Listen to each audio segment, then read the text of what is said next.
G'day viewers, it's Michael here again for Single Racer, and I'd just like to show you my final sorted force feedback settings for the Logitech Driving Force GT. Now, before the rest of you go, I do have one setting that might help anyone using a wheel, so let me show you that first.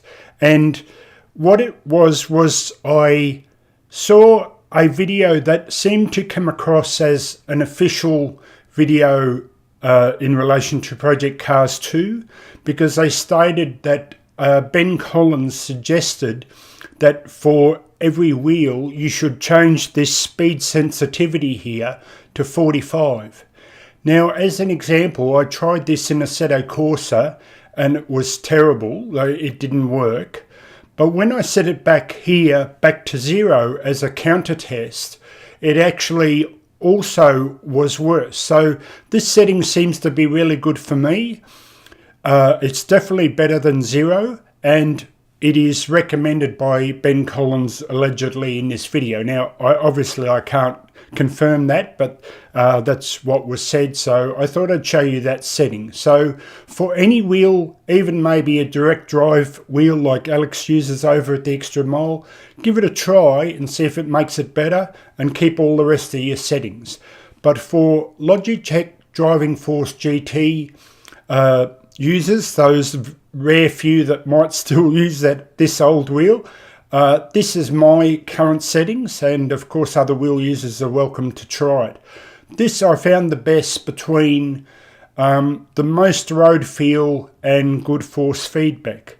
Now, another suggestion is, if you like your wheel heavier, so when you turn your wheel you feel you want to have more force against the force feedback, then use raw.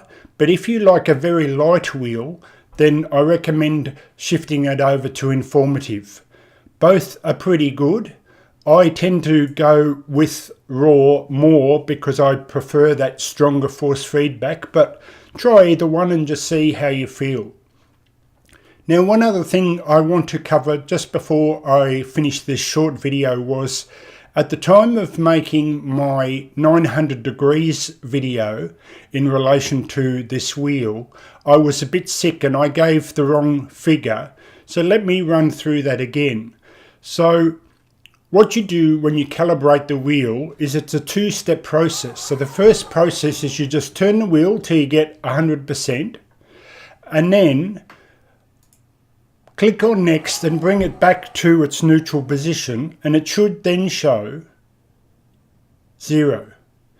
And now what it asks you now is to hold the wheel at 90 degrees. So if you do that, that's when you get the proper and standard here 900 degrees. There it is there. So my wheel is 12 and 6, and that's your 900 degrees. But if you want to use either a 240 setting like I do, or a 540 setting like Mike Smith does over at Sim Racing 604, then what you need to do is you need to do a little mathematical sum, because what happens is, if I go now all the way here to 240, which you would think in this game is the logical thing to do, if you look how long that the light blue of the slider is, if you go finish now, it ends up being like a truck. In other words, 4 or 5 turns. And you go, well, that's not 240. 240 is supposed to be just a slight turn of the wheel. And that is because for some reason they use the figure in reverse. So their figure for 240 is somewhere over here. And so the way to do the mathematical formula is to take the 900 figure, so let me just find it there. So there's your 900. And if you take 240 off that, you're left with 660. So if you add then 660 to 900, you're left with 1560. Now, if I get as close to 1560, that's about as close as I can get it, and I go finish, I will have 240 as my setting. If you like 540, what you do is you take 540 off the 900, which leaves 360, and then you go to 1260, or as close as you can get it.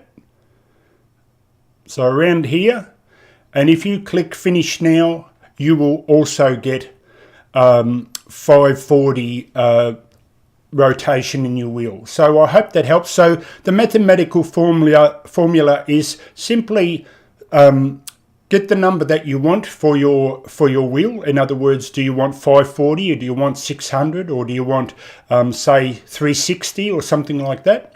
Then just subtract it from 900 and add the difference to 900. So when you go to the 900 here, you'll add the figure that's left from the rotation that you want.